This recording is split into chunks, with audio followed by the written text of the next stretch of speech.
all see hell.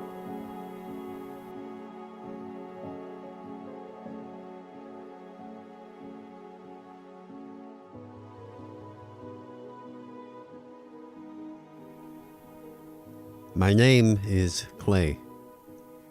It's always a little strange meeting someone you've already met online, isn't it?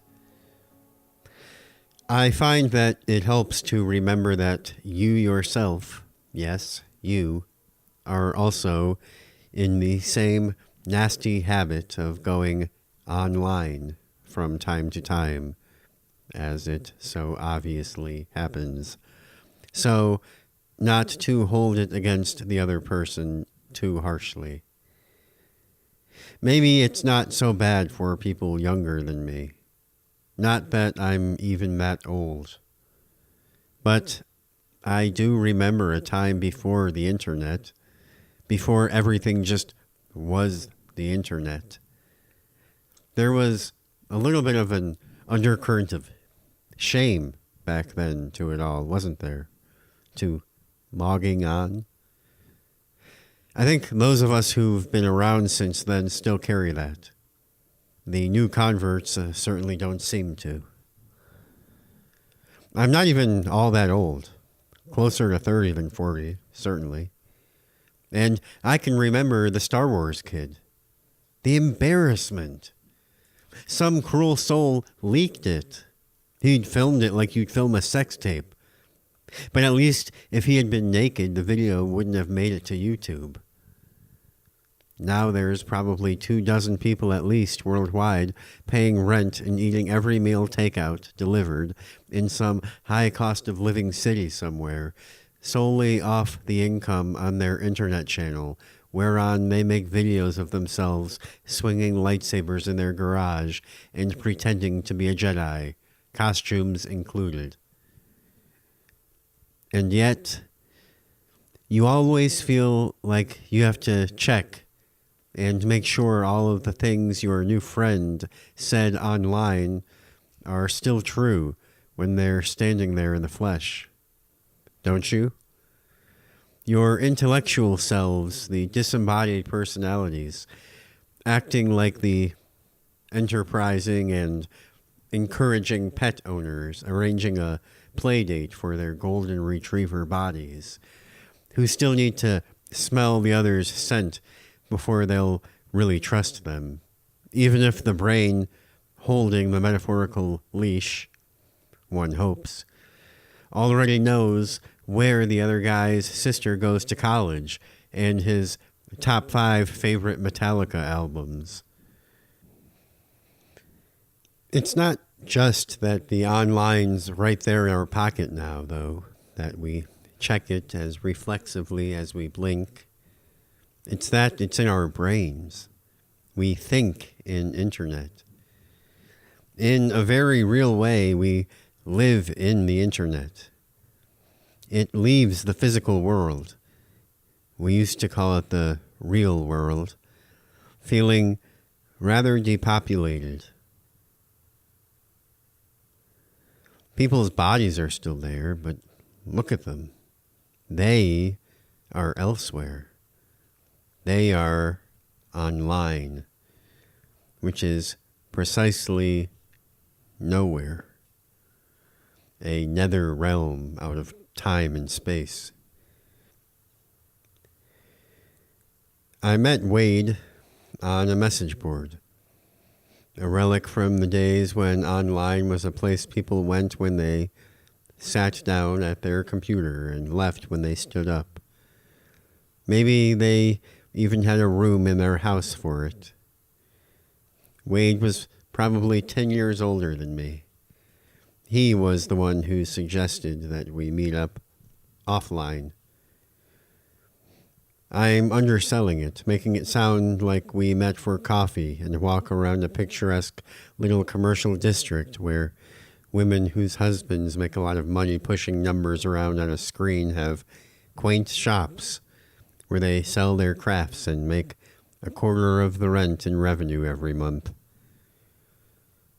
What actually happened was my dad dying from cancer. And my posting on the board a thing he'd said to me when I was a kid about taking a road trip one summer where we would see a baseball game in every big league stadium. And then Wade replied. I'd seen his screen name around semi-regularly. Always thought he seemed like a fine enough guy, I guess. I don't know. I can't honestly say I had much of any kind of opinion on him. He seemed mostly to chime in on stuff other people said, but typically just to confirm or laugh at something or remark on it in some ultimately pretty useless way. Never really added anything of much substance. Nothing about his life or to indicate any particular interests or knowledge of anything outside the board. At least that I ever saw. But he was good to continue a joke, or some may say, drive it into the ground, or finish some stock TV reference or movie quote alley-oop. Dude, he says, my dad and I were supposed, his spelling, to do the same thing. Then I saw a message pop up in my inbox.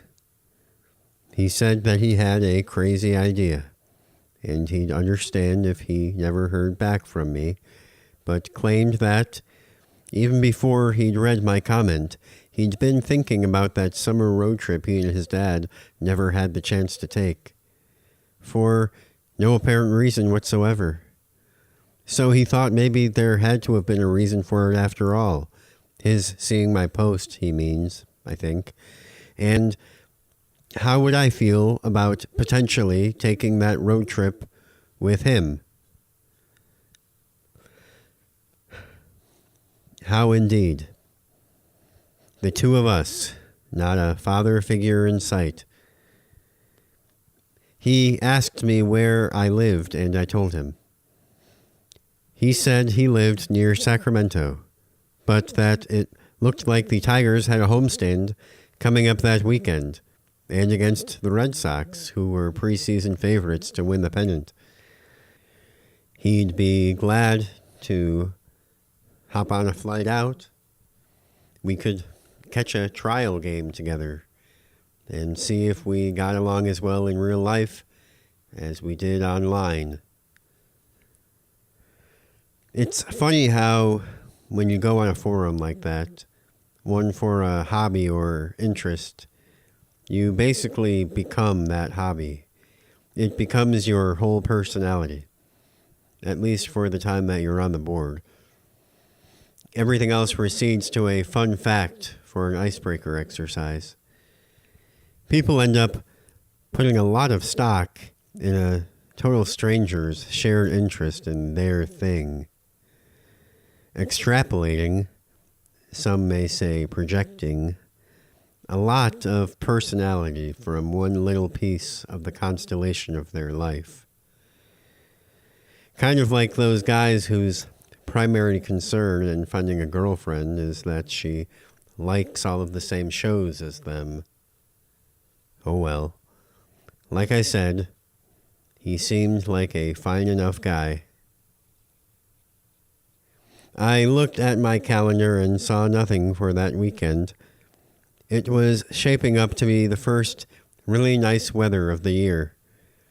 The Tigers were projected to have a down year, and had indeed begun the season 2-8, and ticket prices were already fairly reasonable. Wade sent over another message, offering to buy. Well, what the hell? What's the worst that could happen? It wasn't like I'd never spent an awkward afternoon with a client and a game before. And even a bad day at the ballpark beat a normal day just about anywhere else. The whole trip, 30 parks, coast to coast, was too big of a thing to think of just then. The idea was preposterous on its face. But it wedged between the folds of my brain, like a bit of food stuck between your teeth in a tough spot. You can't stop poking at it, and if you leave it in there, it'll fester into a cavity. Then the day came to meet the guy, and I wanted desperately to cancel, call in sick to the game, but of course I could not. I'd let the guy buy a plane ticket. We met at a bar a couple of blocks from the stadium, 90 minutes before first pitch. It felt like every dating app date I've ever been on at first. The initial uncertainty of what the other even looks like. Like jumping feet first into the deep end of a cold pool. But he had a warm smile that put me at ease. And he was easy enough to talk to. He was there when I arrived, and when we ordered our second round, it did occur to me to wonder how long he'd been there. It could have been his third round or his eighth. I didn't know him well enough yet to tell. If he did want to be semi-hammered when we met, I guess I couldn't say I'd blame him exactly. Our seats were down the third baseline. We arrived in time to catch the tail end of batting practice. One of the players tossed their old ball to a little girl waiting by the railing. I told Wade that I had never caught a home run in all my life. I'd never even caught a foul ball. It turned out Wade had caught 2. I thought he was pulling my leg. "Is it as good as you'd think?" I asked. "Do you want the truth?" he said. I said, "I guess not." He said, "No." The Tigers lost 7-1. The nachos were good. At least we saw a couple of dingers. "Well, that's one down," he said. I should have had an answer prepared, but I did not. So when he asked if it was something I thought I could see myself doing again, Jesus, it really was a date, I said, "Yeah, absolutely." Maybe I really am a people pleaser. One of my ex-girlfriends used to tell me that all the time. I always bristle at a diagnosis. Like I don't contain multitudes. I could be an asshole tomorrow if I wanted. But I also thought, and this was the part which had stuck the idea in my folds and kept it around so long in the first place, that this crazy bullshit seemed like something I really ought to do, a memory I would appreciate having, even if my future self enjoyed it a lot more as an objet d'art to be admired than my present self would like to make it. I was being cynical, of course. Something that only grew worse the more I let myself be alone, the more comfortable I became in my routines of isolation. He seemed like a perfectly fine guy. He wasn't even half bad to chat with. It would be good for me, I reasoned, to just start opening up some doors again in my life, even without knowing what was behind them. That's how discoveries are made. And it wasn't like if I saw something that I didn't like, I couldn't just close the door again and lock it. As it was, life had begun to feel a bit like a museum that I was moving through as quickly as I could manage, without wasting time to stop and look at any of the exhibits. Like it's closing in 20 minutes or something. I remember reading once that we need new experiences to form new neural pathways. "Don't get me wrong," he said. "I've been going to movies alone my whole adult life, even restaurants. I don't mind it one bit. In fact, sometimes I prefer it. But this doesn't feel like something you do alone." I agreed. It did not. We made arrangements to meet a few weeks later in Minneapolis. From there, we could head to Milwaukee and then down through Chicago, St. Louis, and Kansas City. If our schedules permitted, and if we felt that we had it in us, as it were, we would try Texas. When the game was over, I drove him to the airport. See you soon, we said. It was my turn to buy a flight and rent a car. It would be a neutral venue in which to pass a couple of weeks in close quarters with a relative stranger, free of all the emotional boundaries one has around one's own car. I would be on the hook for any damages, of course, but I was confident that he'd offer to split it with me in the event that we ended up owing any kind of exceptional charges to the Hertz Corporation. And if he didn't, well, just as well. It would be justification aplenty to just cut bait on the whole operation and go home to my cat. A lot of the time when I'm sitting in traffic running late to something or going somewhere I don't really want to go, there is a small corner of my brain buried somewhere deep that starts to pray for someone to T-bone me so that I can call ahead with a valid excuse. I packed my parka just in case, and in Minneapolis, I needed it. There were very light flurries for about 5 minutes during the fourth inning. The Twins had an exciting rookie center fielder. He stole 2 bases in 1 inning, but they couldn't hit to save their lives. The ball looked like a brick coming off frozen bats. They lost 4-1. Wade almost missed the first pitch because his flight was delayed. He spent $100 getting drunk on Coors, and I believe that he threw up in the bathroom during the 7th inning stretch.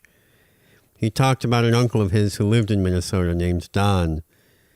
He'd been in the Air Force and then construction, and Wade figured he hadn't seen him in at least 10 years.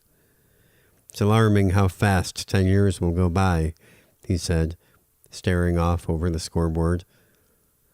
I know it, I said. He looked at me. No, you don't, he said. They'd gone duck hunting together one Thanksgiving morning before the meal when Wade was in high school.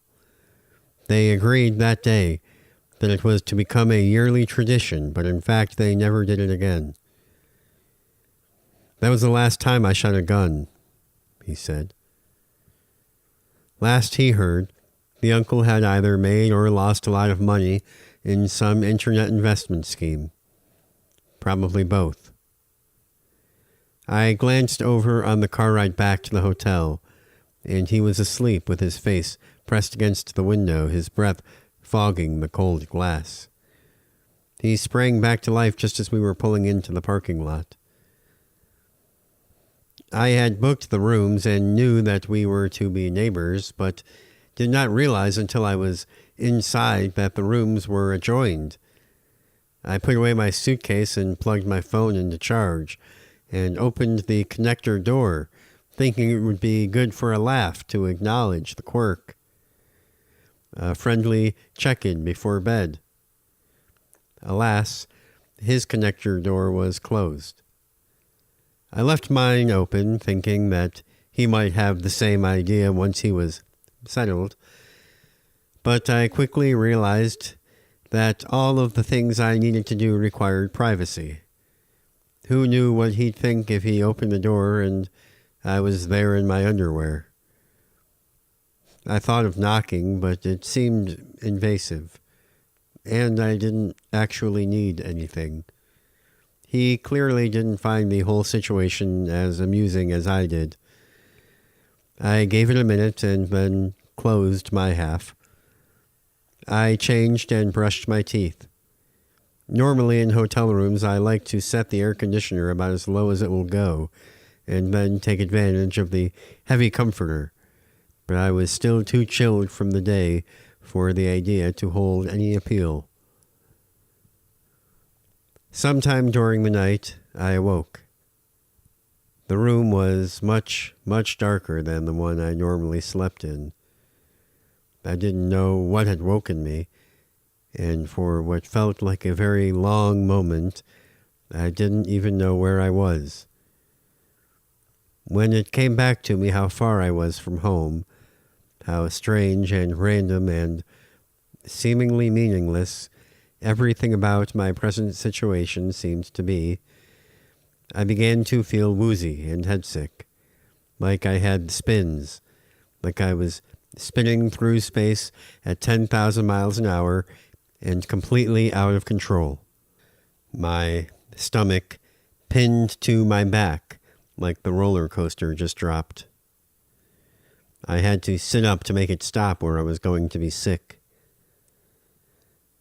That was when I heard it. The faintest rapping at the door. Was it morning?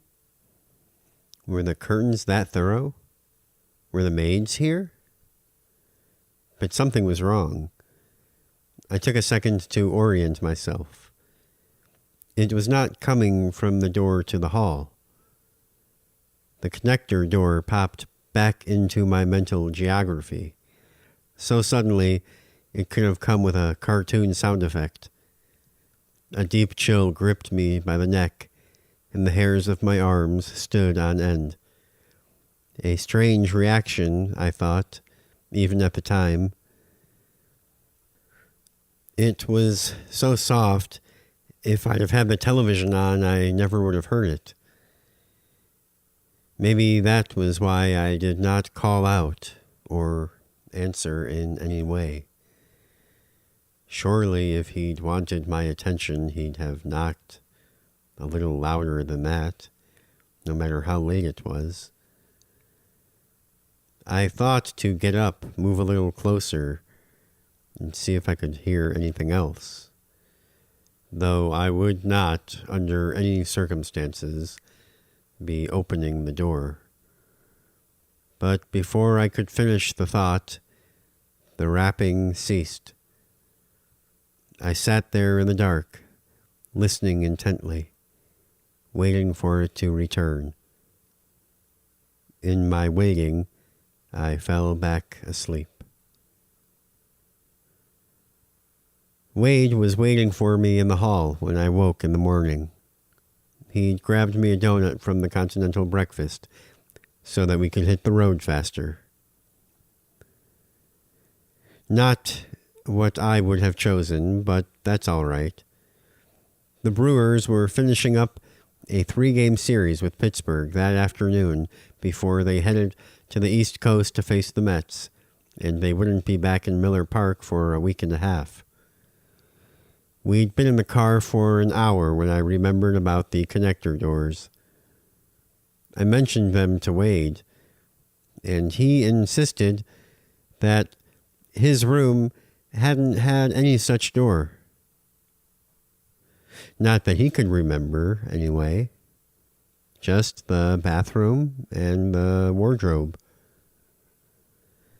It's possible I just never noticed it, he said. I found that doubtful. He didn't really seem to believe it either. We got arm and legged on parking in Milwaukee and barely made it to our seats in time to catch the top of the first. Wade was drunk again by the fifth. He hit it about as well as he could, but I'd been around him long enough now to tell. There was a yeasty aura to him that filled my mouth anytime he leaned in closer to talk. The game was a pitcher's duel that I was frankly too worn out by all of our recent travel to be very invested in. 1-1 for almost the entire afternoon. But the home team salvaged it with a walk-off solo shot to send everyone home, and us to Chicago, buzzing. At Wrigley, the ivy was still brown, the skies slate with lingering winter. The players wore sweatshirts on the bench and long sleeves beneath their pinstripes. It felt like all of us in attendance were being led by those on the field in a sacred but muscle-memoried ritual to try and resurrect the summer. They lumbered about in their layers from station to station, their limbs stiff like haughty old priests. The bats were surprisingly lively in spite of the chill. The perfect time, I suppose I must have thought, after a couple of beers of my own, to talk about my dead dad. He loved the Cubs, you see.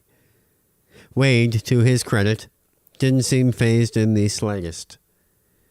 He grew up in Kansas, I explained, watching them on WGN. Wade nodded. Ernie Banks, Ron Santo. It's kind of weird being here, I said. I just keep picturing the game on the little hospital TV they hung up in the corner of the ceiling. Why do they hang those fucking things so high? Said Wade. It's like the way you catch a whiff of something random and all of a sudden you're back in your grandma's kitchen or your high school locker room or some hotel your family stayed at in Hilton Head when you were 11. I see the blue hats. Maybe it's the shade of the infield dirt, but it's like, boom. I can hear the machines beeping. I can see him laying there all shriveled up, his head like a date resting on the pillow. I can taste the chocolate pudding. What was it? He asked. I told him. Pancreatic cancer. He said that he was sorry. We must have watched hundreds of games together, I said. I just wonder when I'm going to start remembering some of the other ones. He asked how long it had been. I told him it was going on 2 years. He'd been sick for 5. Wade pursed his lips and shook his head and apologized again.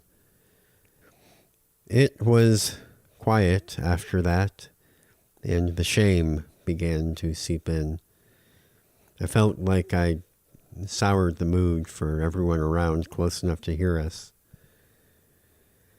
So you're a Cubs fan? He asked. Now I could practically feel everyone else leaning in, turning one ear toward my answer. No, I couldn't lie. Oh, he said. Tigers, then. Are you from Michigan?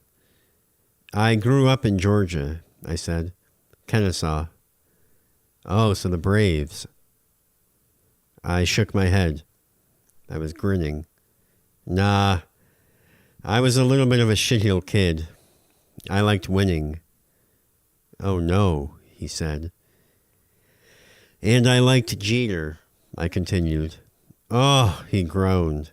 Say it ain't so. If I could, I would. For the attention, he said. Right? I shrugged. It was possible. I never really thought about it that way before, but you can feel it when something fits the empty space in the puzzle like that. The evil empire, man. So you're a contrarian, huh? I don't know about that, I said. But it was definitely a choice when Smoltz and Maddox and the Joneses came along. It was hard not to root for them. It was kind of strange, leaving the home fires without leaving, not traveling to join the other village, still sitting at the home fire, but declaring yourself, sort of, no longer part of the tribe. I've never been there, but I'm with them. I like the way they do it. To hell with the way we do it. You inherently end up having to find victories in your neighbor's miseries. But I swear, I just really liked Jeter. The same way I liked Adam Sandler. The same way a lot of people liked Kobe. I knew all too well, even if I didn't consciously realize it, the importance of not becoming simply a trollish figure in the community, a cackling little gremlin feeding on pain, rubbing my ecstasies into their wounds. Essentially, how to be a good sport about it all.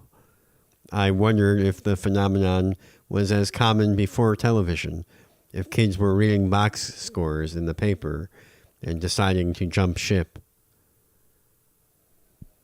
The hometown heroes won that day, and I was glad because we were scheduled to head to the bars afterward, and I much preferred the people in them to be in a good mood. Truth be told, my last beer was in the 6th, and I didn't feel much like starting up drinking again. I was hungry enough for some loaded fries, though, and I figured Wade would want to tack on a few. Plus, we'd been moving so fast to make all of the games that I was glad to slow down and take some time to take a new place in. We'd have a day off to explore the city before we caught the Sox on the south side, opening a series against the Athletics, and the forecast was calling for things to warm up significantly by then. I tried to order a Coke with my fries, and the waiter asked if Pepsi would suffice. I ordered another beer instead. I was more or less sober at that point. We stuck around for a little less than an hour, soaking in the residual good vibes, and Wade added 4 pints to his tally. When we had our fill, we shared a look and stood to go. We were spilling out onto the sidewalk, and I guess I must have fished my keys out of my pocket. That was what set Wade off. At first, I didn't even realize that it was me he was yelling at. It made so little sense in a world of cause and effect that the possibility didn't even occur. For what could possibly have been the cause? It wasn't until he gave me a shove on the chest, light but more than firm enough to spike my heart rate and raise my hackles. I tuned in to try and decipher what he was yelling about. Did I even know that his fucking dad was dead because of a drunk driver? I did now. I didn't say that. Didn't have the opportunity. It was selfish pieces of shit like me, I guess, who destroyed the lives of others without even thinking about it. Because I only thought about myself. I thought nobody else really mattered. Maybe my brain was too small to produce coherent thoughts like that, it was suggested. Or simply wet constantly, he slurred. If you don't call a cab, I'm calling 911, he shouted. I put my hands up like he had a gun. Call a fucking cab then, I said. Back at the hotel, I ducked into the bathroom to pee, and by the time I came out, Wade was snoring on the bed.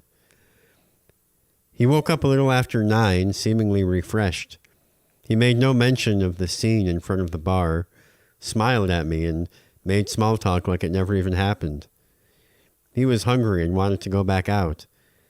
I wanted to go to bed, so I bid him good night and left a small lamp burning for him on the desk. By the time I woke up in the morning, I was beginning to wonder if I hadn't imagined the entire episode.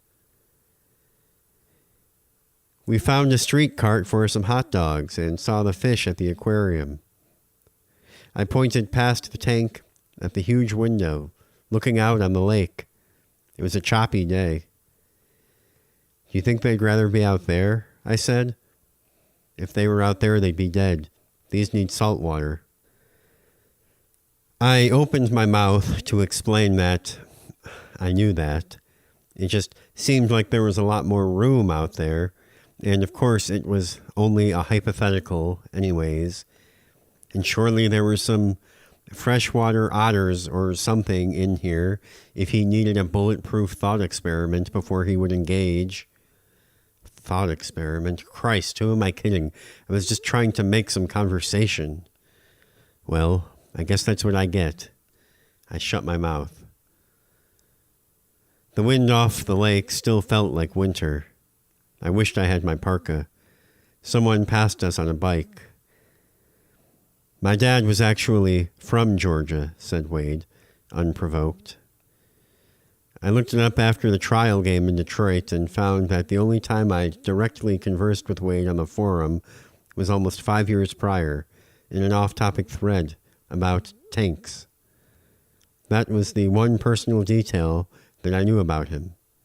Each of us were the sons of men who'd fought in the Second World War. We ventured into the neighborhoods in search of pizza and found instead an old-world-looking storefront, purporting to be an occult bookstore. I could tell Wade really wanted to check it out, so I let my curiosity get the better of me. There was a buxom young woman behind the register, and she clocked Wade the second we walked through the door. There were a bunch of crystals in the glass case in front of her, and she hooked him talking about how she knows a lot of people who feel strongly about the effects the little stones have for them, and more power to them. They were undeniably pretty to look at and nice to hold, but as far as she was concerned, that was about the extent of it. Maybe they had some sort of placebo effect, she admitted. More power to them, of course. These oils, on the other hand... We couldn't have been in there longer than 3 minutes before she's spritzing him with samples. Oh well. I'm flipping through a grimoire, a biography of John Dee, a book of absolutely unappetizing sounding recipes. What would you say you need help with the most today? Nobody walks in here by mistake.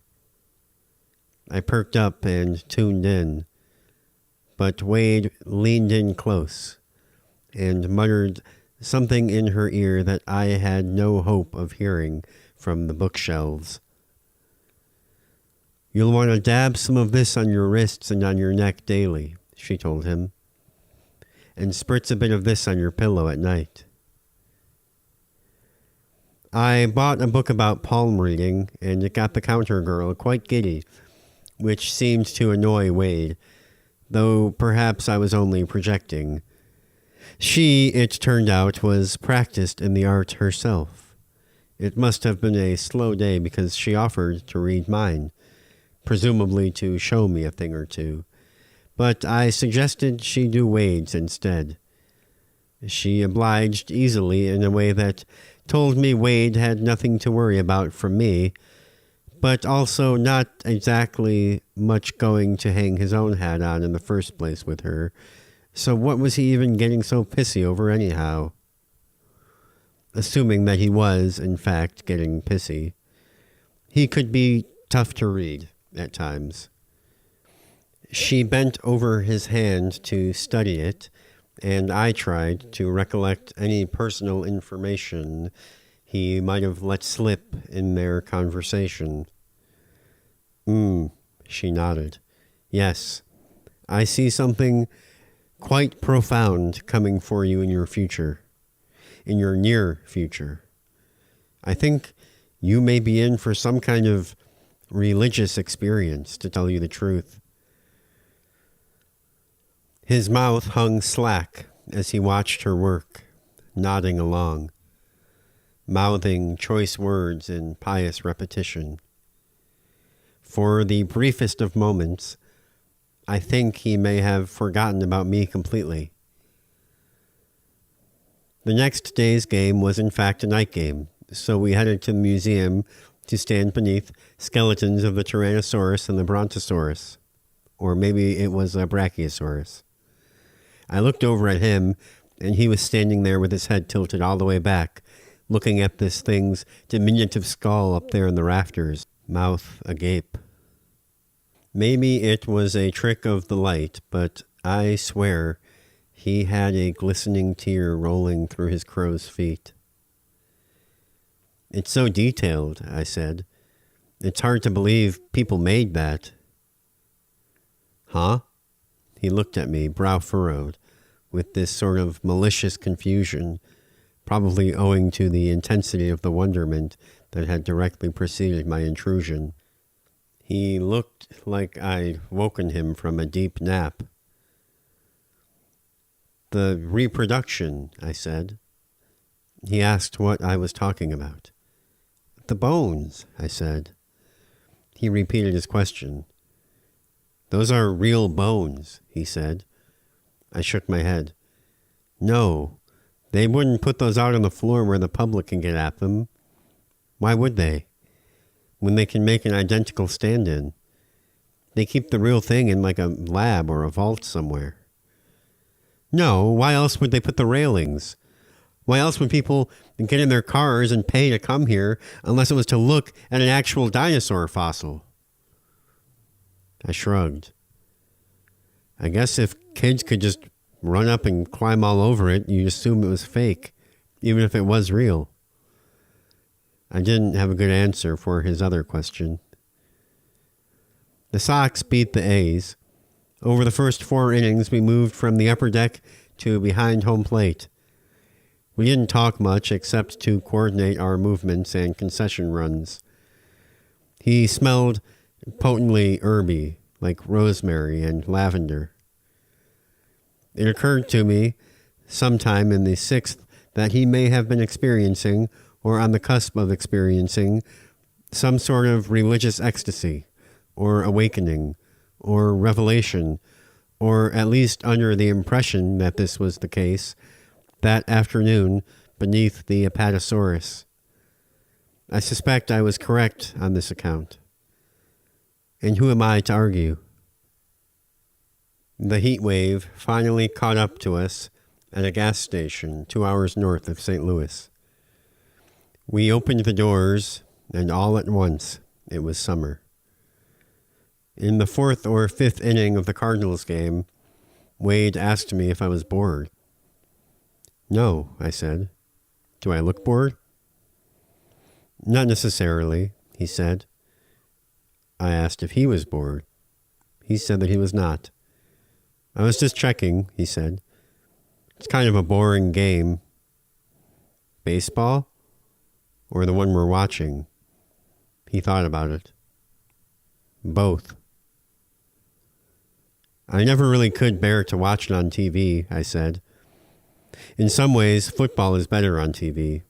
It's an event. It's like tuning into a play. But baseball is an afternoon. How can I be bored stretched out up here in the sun like a lizard? I've got a hot dog in my belly, and maybe next inning I'll get another beer. We were in the upper deck, with a section to ourselves. There was a blonde guy a section over sitting by himself, keeping score. He had his feet up on the seat in front of him, and the sharp late-day shadow bisecting his legs at the knee made him look like a character in a Hopper painting. It was a different time when baseball ruled the roost, that's for sure. Wade spoke with a cheek full of sunflower seeds. Life was a lot slower back then. A foul pop-up headed in our direction and landed in the club seats a level below. We are always rushing to do the next faster, louder, bigger thing. But nobody ever really has the time to ask if the new ways are better or just faster, and then decide which way we want to live. It's like we can never just be comfortable, sitting still in our own skin. What is it inside of us that we're trying to avoid looking at? Almost all of the other people who've ever lived more or less found a way to do it that suited them well, and then just kept doing that, you know? Wade just said, with his eyes still on the field, and I couldn't tell which way he meant it. 2 more batters came to the plate and were retired before either of us spoke again. Do you ever feel nostalgic for a place you've never even been? I thought about it. Yes, all the time. He nodded and spat a stream of seeds. The National League Central's got to have the best ballparks in baseball. He shoveled more seeds into his mouth. There is something about the first glimpse of the diamond through the darkened tunnel that takes my breath away a little bit every time, no matter where we are. The grass is greener, the sunlight somehow more vivid inside the stadium than out. The pop of the ochre dirt and the white chalk, the clean lines and crisp angles where infield meets grass, The sky in Missouri was the biggest we'd yet seen, and all game long, cottony white clouds floated by, picturesque as wallpaper. But Wade was sullen and pensive, and we seldom spoke throughout the game. In Texas, the heat got serious. They'd settled into summer a month and a half ago. I'd been driving for about 6 hours when we stopped to pee and buy snacks, and I asked if he wanted to take a shift behind the wheel. He started acting cagey, shuffling his feet around and getting fidgety, avoiding eye contact. Actually, if you could, if it would be all right with you, would you mind if you did the driving while we were in Texas? Sorry, it's a strange request. I'm sorry. I'm making it sound worse than it is. But I blinked. I didn't mind driving. I was tired, but I could go back inside for a Red Bull. I just got a speeding ticket here the last time I was down here that I never paid. He was right. He was being suspiciously suspicious for such a tame confession. But maybe he had a warrant out for it or something. Or maybe it was a warrant for something else. Something less tame.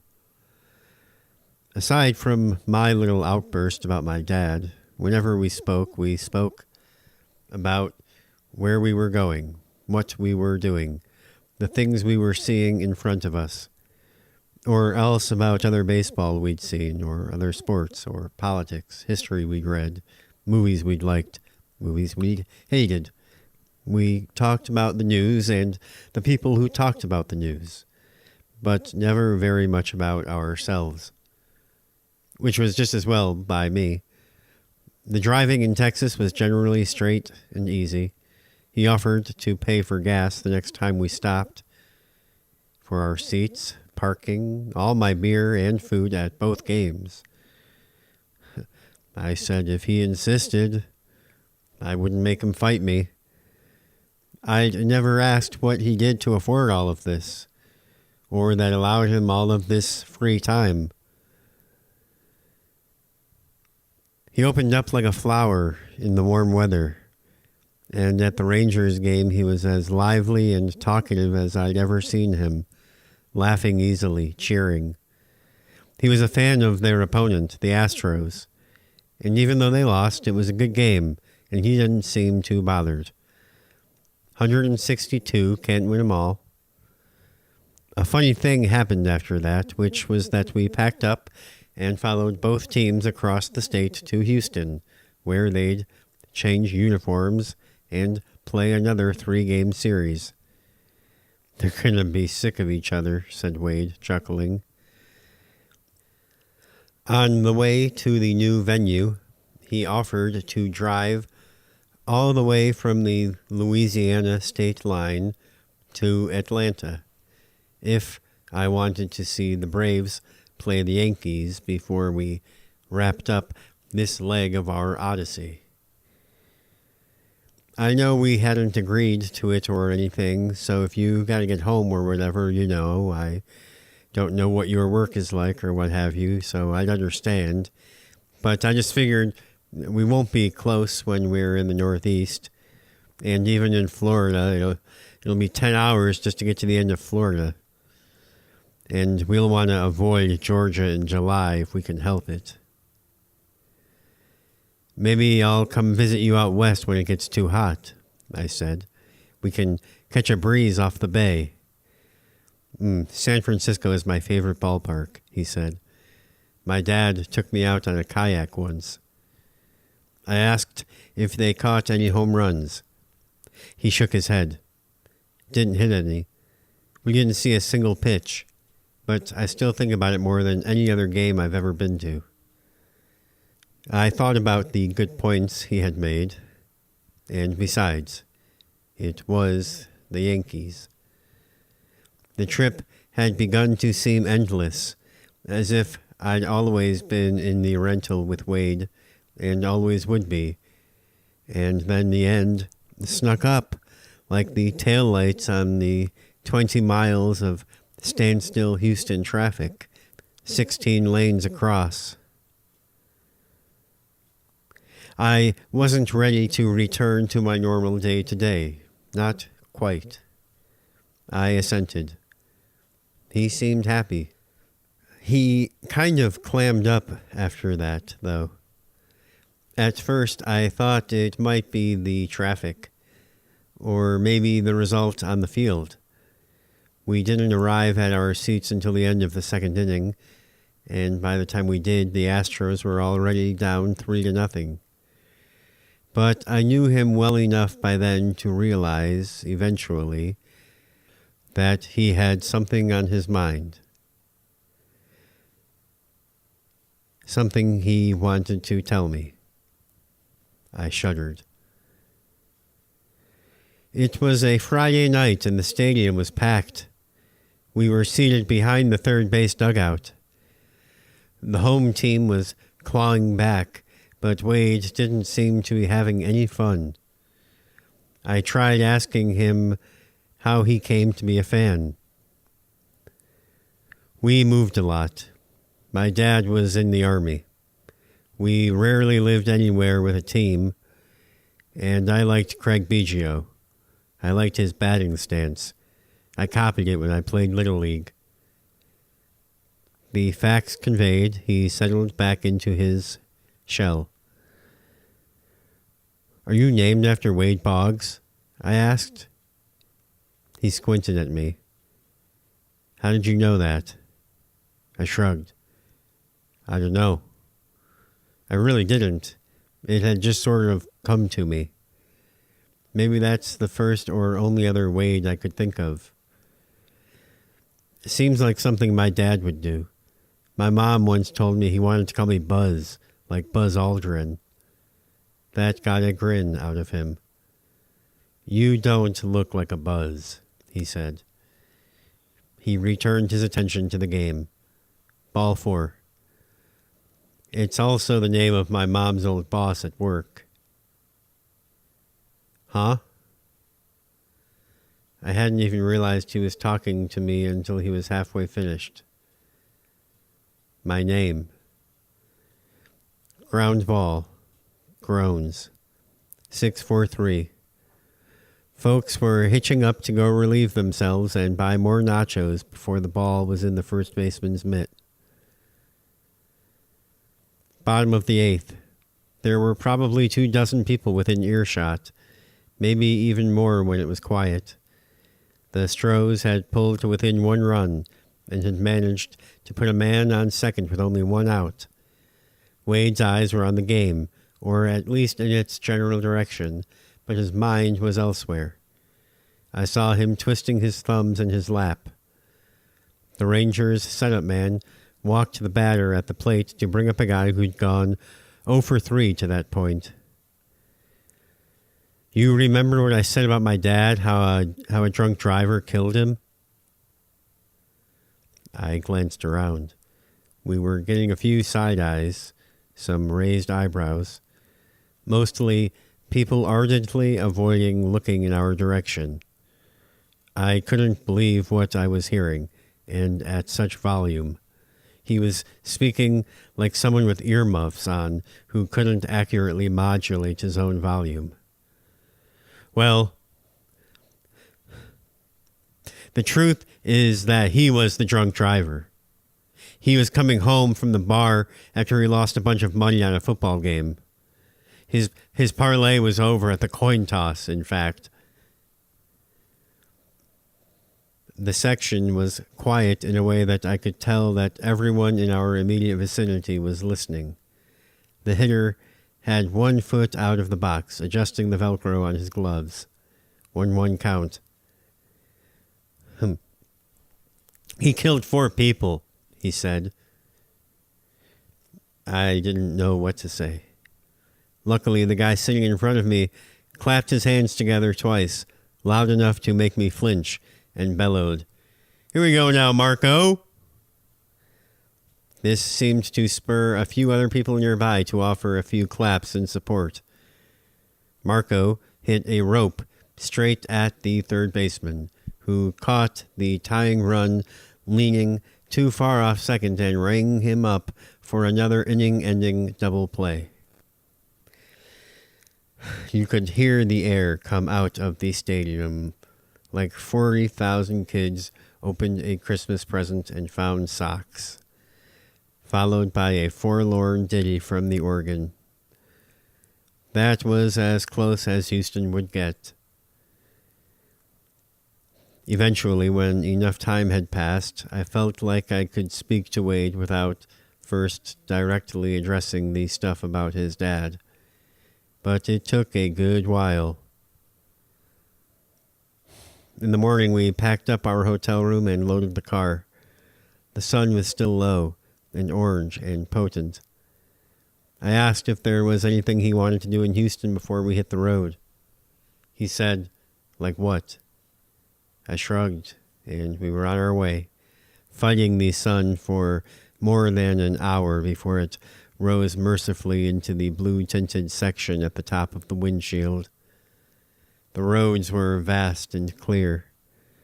We were to Port Arthur in less than 90 minutes, and he insisted that I pull over at the first opportunity over the border to do so, even though my coffee was just kicking in, and I felt like I could probably drive comfortably and happily till lunch. The passenger seat felt strange, wrong, and it took Wade a few lurchy minutes to regain a feel for the road. I studied him as best as I could out of the corner of my eye. He seemed, from what I could tell, like he'd had something of a weight lifted from his shoulders. Maybe his coffee was just kicking in. We swung north toward Natchez, where we stopped in a diner for breakfast. Wade's eyes kept drifting to the window, or else down into his food. Anywhere but me, really. Did he want me to bring his dad back up? If he did, he'd be waiting a long time. I thought maybe our waitress would cheer him up. A broad-shouldered southern mother with rosy rectangular cheeks and an infectious cheeriness named Teresa. But her Huns ran right off him. He was impervious to the easy flick of her wrist as she poured our coffee right to the rim without even looking every time. The tautness of her bouffant, the dull blonde sheen fading to gray at the roots, and the way the paper hat sat just so, a good 6 inches off her scalp, apparently did fuck all for him. So what hope did I have? I began to grow ornery myself in a petty, this whole hot, humid, stupid leg was your idea sort of way. Maybe I was just bored, trying to coax him out of whatever hole he burrowed into to tussle with me just to fill the time. But he didn't take the bait. I don't think he even noticed it. When Teresa brought the check, she asked which way we were headed. She said when we told her. Don't go near the highway. Tanker tipped over. Huge pile-up. She gave us directions that would take us out of town via local roads. It'll plop you right back on the highway in about 30 miles or so. You can't miss it.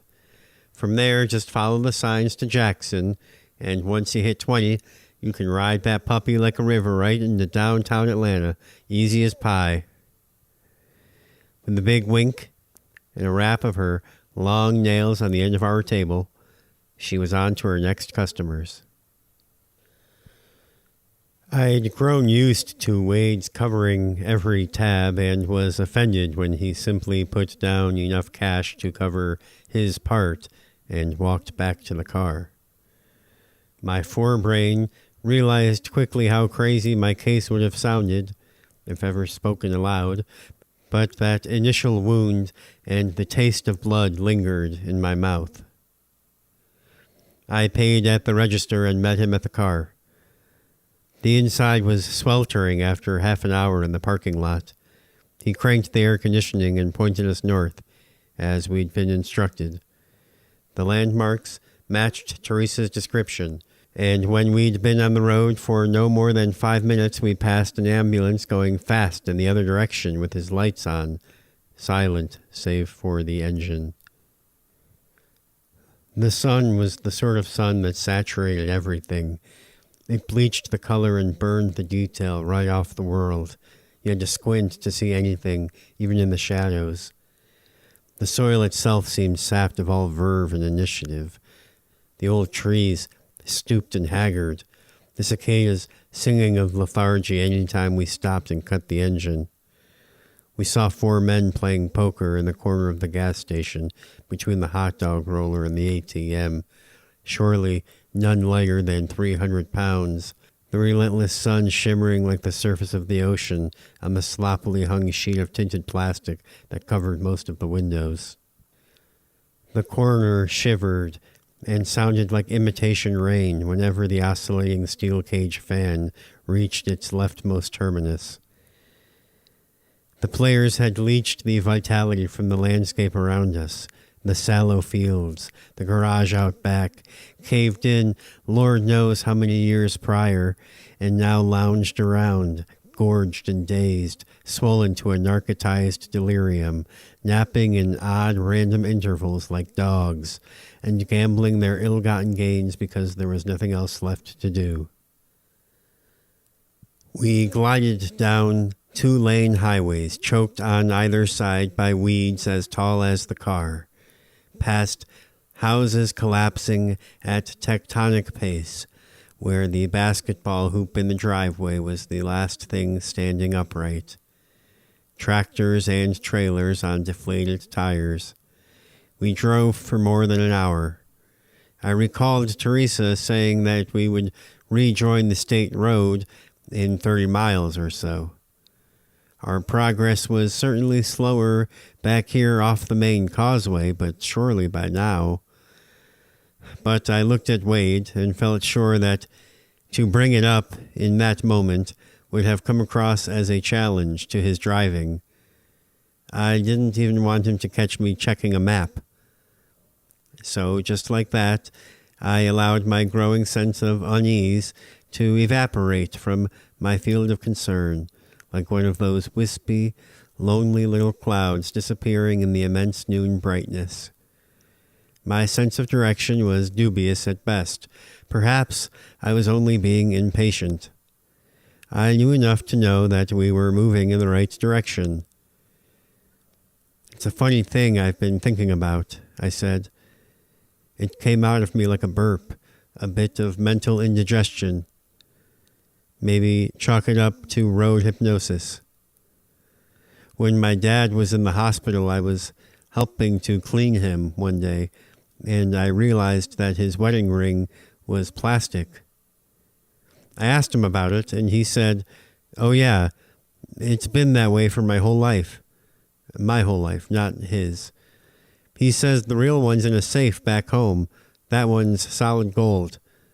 Apparently, once, not long after they were married, my mom and dad took a trip to Costa Rica. My mom bought them both fake replica rings to wear instead, costume jewelry, in case they were robbed. And I guess he thought, that's not a bad idea. And he started applying the logic to more and more situations in his life, with less and less strict criteria for what warranted it, until he just decided that day-to-day life was a risk in and of itself, really, so that he might as well just leave on that replica, if only he could tell anyways, and keep the metal ones safe. Wade just nodded. We skirted a lumpy, gray, fenced-in field that ran alongside the road for about a half mile. There were signs on every post, the letters hand-painted. A new one flew by every 3 seconds or so, the words only big enough to read when we were practically right next to them. You know what you've done. Repent while you still can. Revelations 6:17. I said, there's that famous Southern hospitality. Wade didn't acknowledge it. I said, I wonder what it says. He says, what? I say, Revelations. He doesn't look at me, just adjusts his grip on the wheel. The sun became black, and the moon became as blood, and the stars of heaven fell unto the earth, and the kings, and the great men, and the rich men, and the chief captains, and the mighty men, and every bondman, and every free man, hid themselves in the dens and in the rocks of the mountains, and said to the mountains and rocks, Fall on us, and hide us from the face of him that sitteth on the throne, and from the wrath of the Lamb. For the great day of his wrath is come, and who shall be able to stand?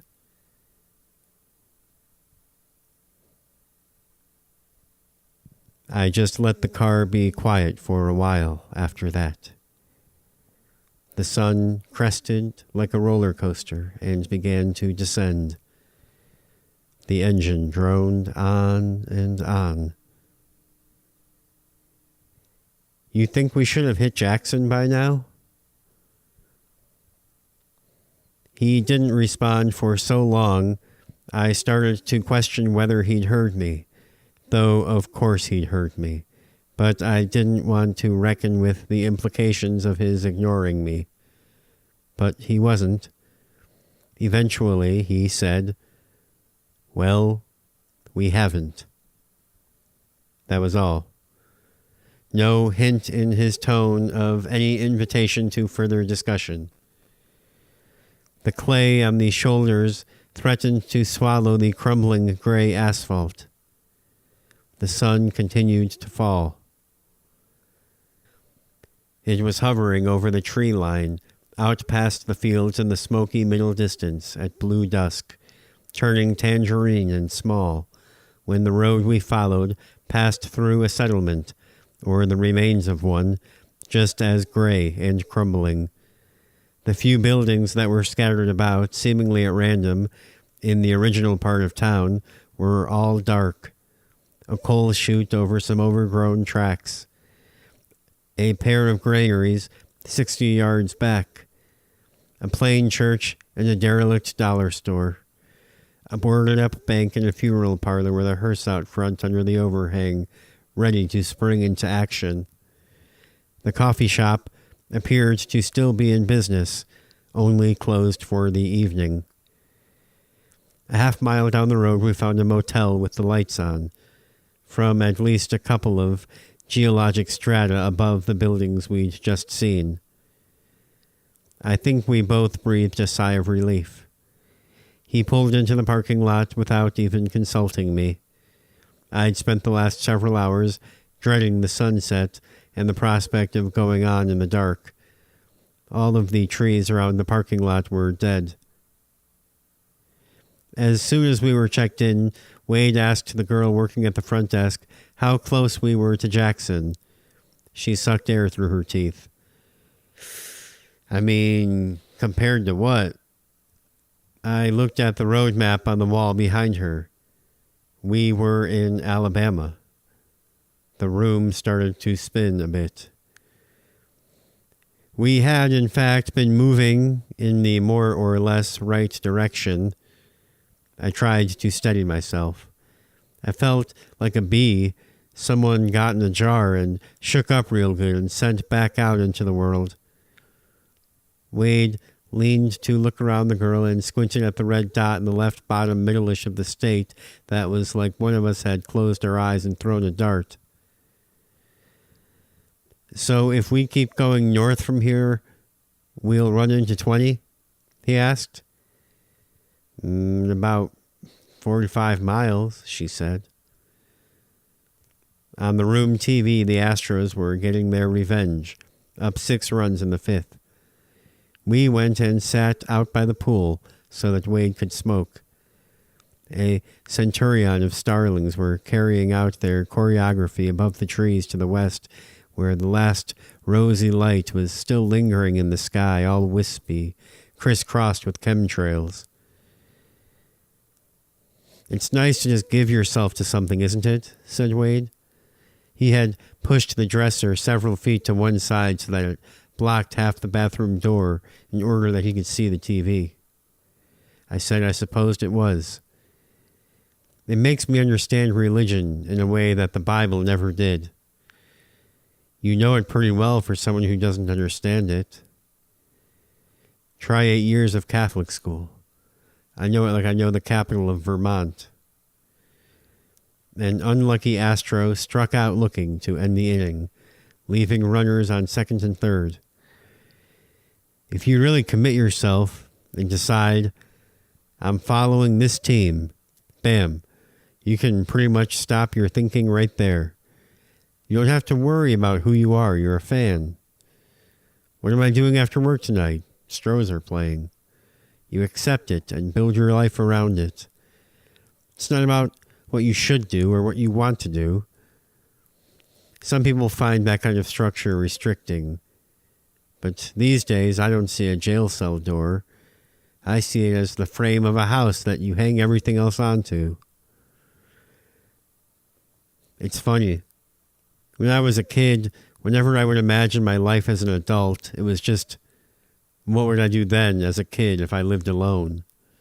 If one day my parents went to the store and never came back and there was nobody around to tell me it was too late to be up playing video games and not to eat burgers or cereal for every meal. I'd have the money for season tickets and I'd go to 100 ball games a year. To tell you the truth, that was the last time I really cared about the Astros or baseball in general. But boy, did I care. You should have seen the 3-inch binders I had full of cards. I'd sit there watching the games, keeping score, organizing and reorganizing them over and over. The commercials finished and the Astros pitcher took his final warm-up toss. "These guys really are just circus performers," I said. "Traveling city to city, putting butts in seats night after night." We watched the next half inning in silence as the last light went out of the sky. Wade lit another cigarette and stared at the tops of the trees, blowing in the wind.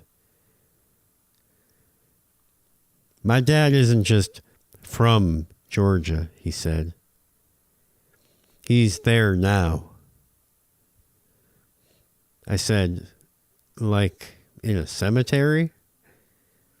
He said, "Like in a condo." The pitcher for the Rangers sat down the heart of the Astros lineup in order.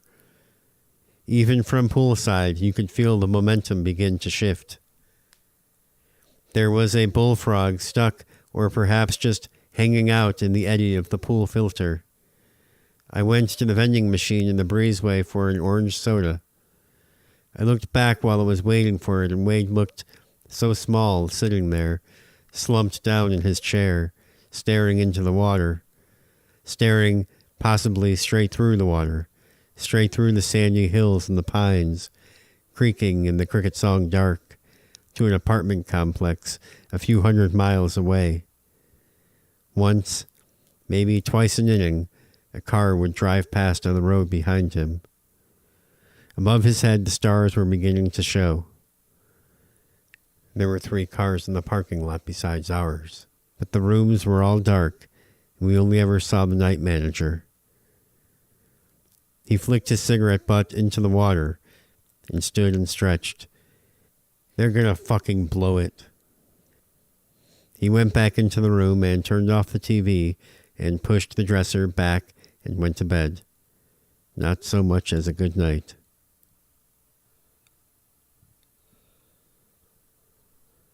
I knew it was early as soon as I woke up by the light under the curtains. I'd heard him zipping up his suitcase. If I hadn't, I'm not entirely sure he wouldn't have just walked right out the door and drove off without me. I wanted to brush my teeth, and it felt like I was racing to catch the bus. I was hungry, but I didn't dare suggest stopping. It was just assumed by now that Wade would drive. Every few hours, I'd volunteer to take a shift, and he'd say he'd let me know when he needed a break. He hadn't taken one since taking over, and he didn't show any signs of requesting one.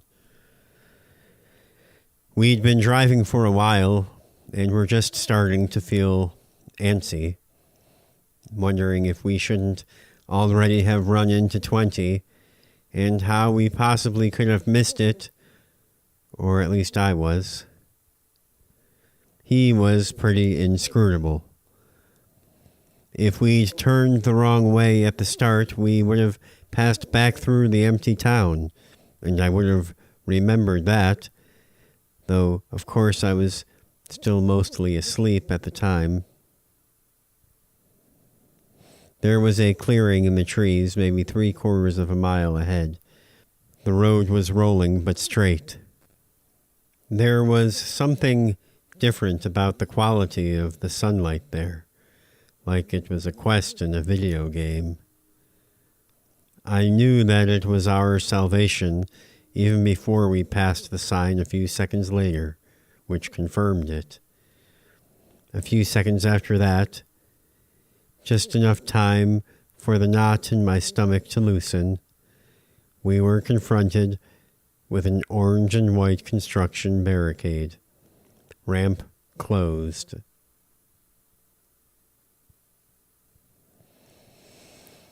Neither of us said anything for at least a minute, probably more.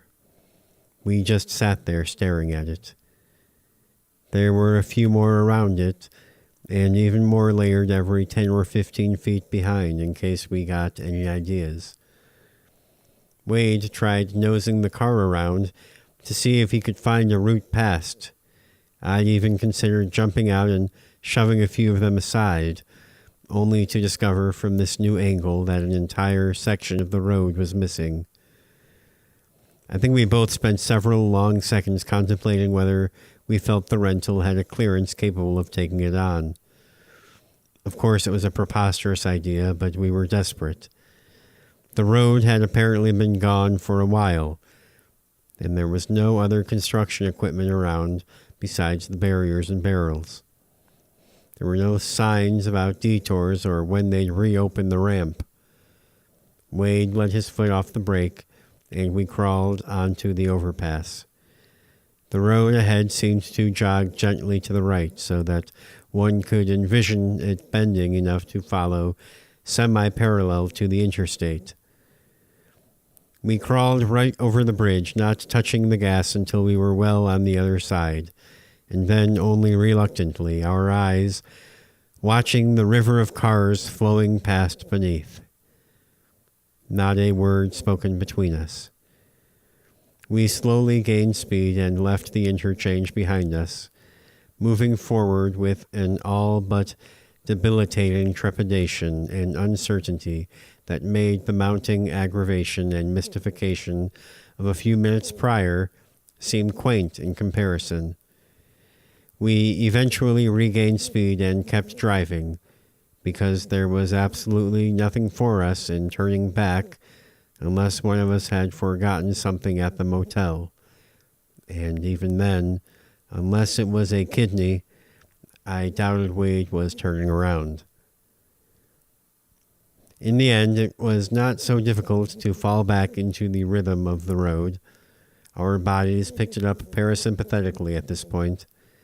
Surely we would find something. We would have to cross another prominent road, a sign or a landmark that would tell us something at some point.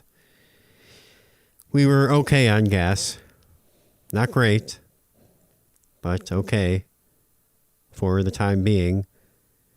The only stations we passed looked like there were possums living in the pumps. Lord knows what was living in the shells of all the churches we passed. Something tells me it wasn't the Almighty Father. but you can never say that the Baptists don't have their own peculiar architectural flair. Except for the perfunctory crosses hanging on at the peaks, many of God's former Alabama addresses were ready to be put back into action as a J.C. Penney tomorrow, or maybe a garage, should the need ever arise. Who needs to spend all that time in a pew anyway, when you can read half the Bible on your drive over? At least one good verse interspersed for each of the area's sex shops. Toys, magazines, videos, and guns, guns, guns. Firing range off this exit, megastore at the next. How much ammunition can you afford? The better question, it was implied, was how much ammunition can your family afford not to buy? At mile 155, it was existential. 10 miles later, a game, a hobby for collectors. More firearms than I could shake my fist at, which would probably be a bad idea anyway, all things considered.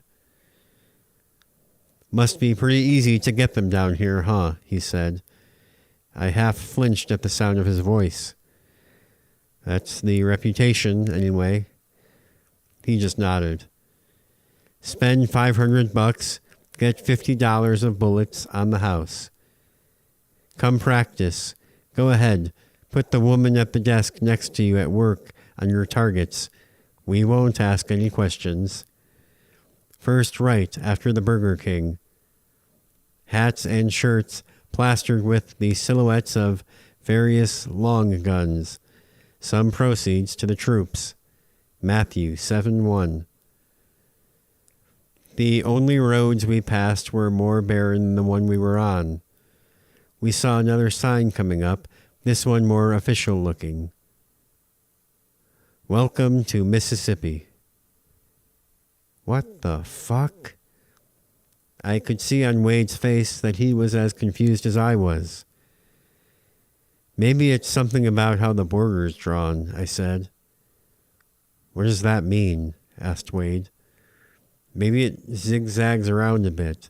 The same road could duck out of one state and come back into it a few miles later. He didn't say anything for at least half a minute. We're supposed to be going east. I know, I said. I wasn't saying it was a good thing. More billboards, more guns. I could see his eyes darting over to them, fingers tapping the wheel. Have you talked to Jesus today? There was a grass median between the east and westbound lanes, and even now, turning around didn't seem as if it would improve our situation in any way. Wade was muttering something to himself, and he finished with, if we ever fucking get to Georgia. I could hear the steering wheel squeak beneath his grip. I said, then what? He said, huh? When we get to Georgia, I said. He looked at me out of the corner of his eye. In time to catch a ball game. A sign promising a rest stop in 15 miles. And in 15 miles we found an empty, bleached lot choked by weeds and more barriers blocking the exit ramp. Jesus H. Christ, said Wade. Gas was not yet a problem, per se, though it was becoming a concern. I tried discreetly to look up a map, but found I had no service anyway. I was by now so hungry that the hunger was no longer being overridden by the day's myriad other acute anxieties. I wondered if Wade could hear my stomach bitching. It was by then past noon, and I could feel the frustration radiating off of him. We had, somehow, fewer answers than we had waking up that morning. Then, the unthinkable. The cool air coming from the vents turned warm, and then hot, and refused to go cold again no matter what we did with the dials. Eventually, we simply turned the air off altogether. I could see him flexing his jaw out of the corner of my eye, gripping the wheel with both hands, twisting the rubber covering like he was trying to give it an Indian burn. We dropped the windows a bit to allow some new air in, though the humidity made it hardly any more desirable than what we were already working with.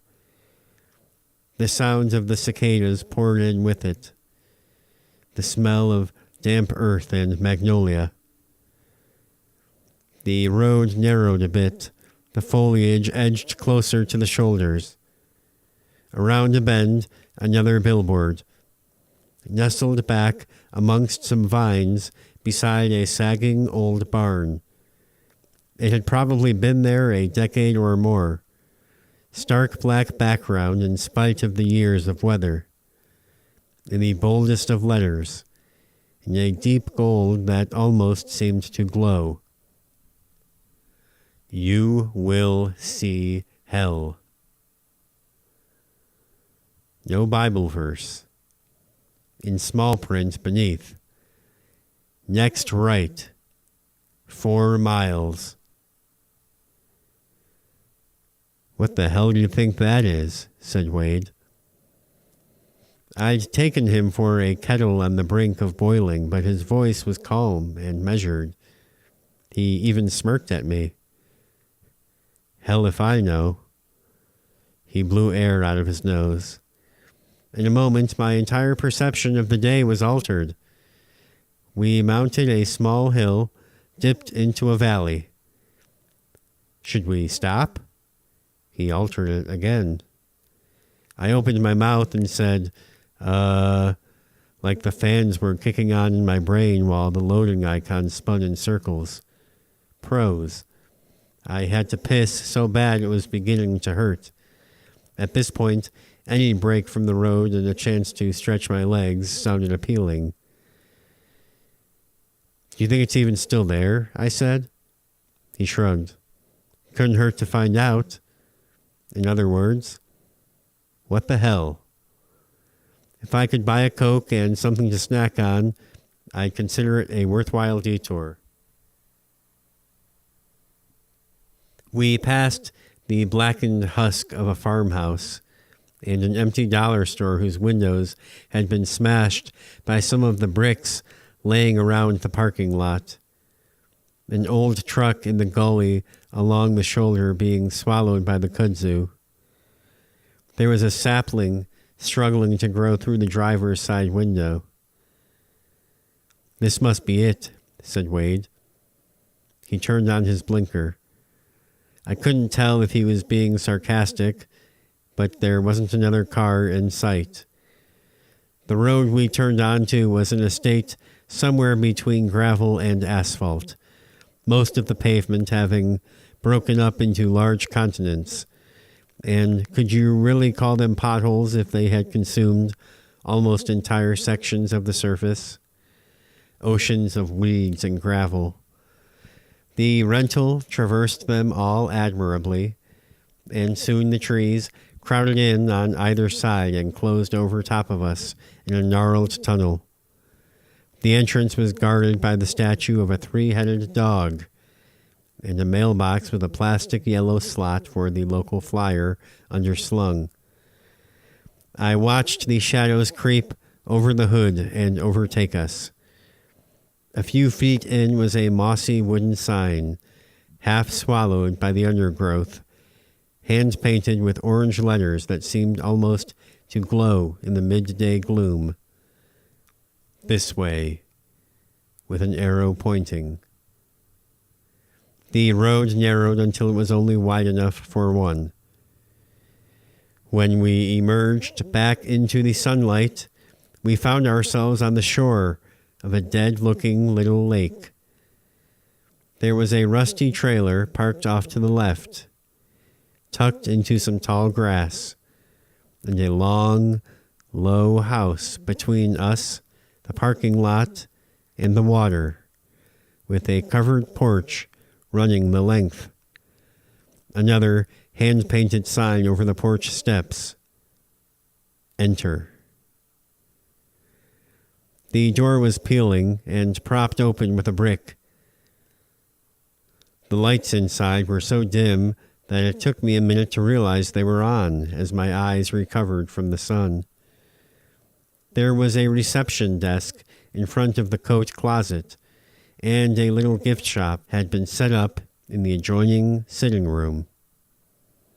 T-shirts, sweatshirts, picture frames, baseballs, birdhouses, and coffee mugs. I saw hell. There was a doorbell on the counter with a piece of paper taped above it with instructions to ring for service. Wade looked back at me, waggled his eyebrows, and pushed the button. It buzzed. The place smelled musty. For what felt like a long time, but was probably 10 seconds, we heard nothing. Then came a loud clap from outside, which I would later identify as the slamming of the trailer door. A few seconds after that, the front door we'd come through a minute earlier swung open, though any daylight that it allowed was swiftly excised.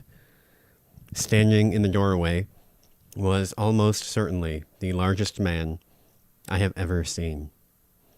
He ducked and shuffled in at an angle and slipped on a black sport coat from a hook I had not previously noticed. There must have been enough fabric there for a full-size comforter. He used a cane as thick as a bat, which looked like a twig in his hand.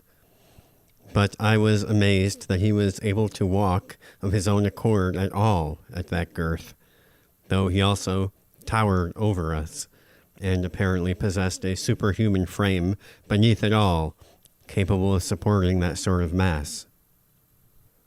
He had short black hair and a short beard trimmed to a sharp, abrupt edge at an arbitrary point about halfway down his neck.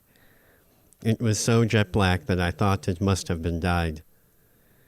He did not acknowledge us until he was behind the counter and had placed a pair of spectacles on his face, the arms squeezing his temples, stretched to within what must have been half an inch of their lives.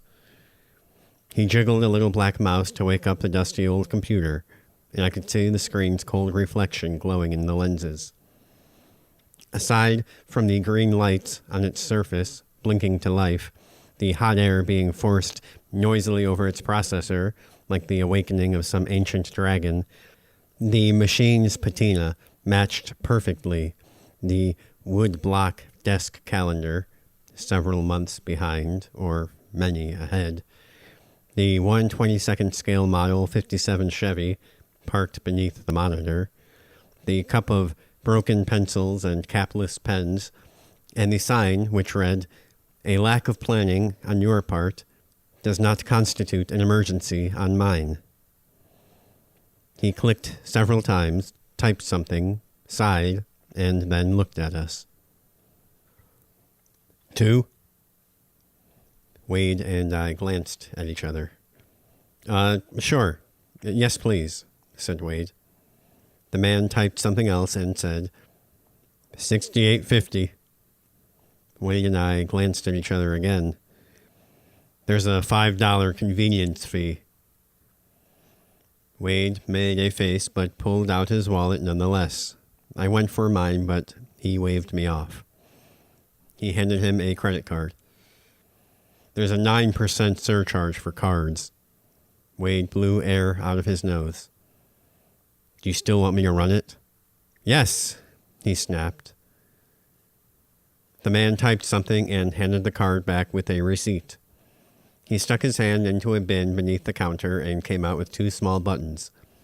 We took them from his palm, the size of a dinner plate. I saw hell. We pinned them to our chests and followed him down a hallway, where he set us on a bench and asked us to give him just a moment, then stepped through a heavy door that slammed shut behind him. The light in the hall was dimmer still and distinctly red. The air was excessively warm and stale. A moment became 5 minutes, became 10, and I could sense Wade's frustration returning and rising with each sigh or tapping of his toe. I suspected that the thought of speaking, of breaking the quiet, seemed as inexplicably dreadful in that moment to him as it did to me. Or I am rather sure he would have been saying something to the effect of, "What are we doing here? Wasting our time. Jesus H. Christ. We should have asked him for directions to Georgia and been on our way."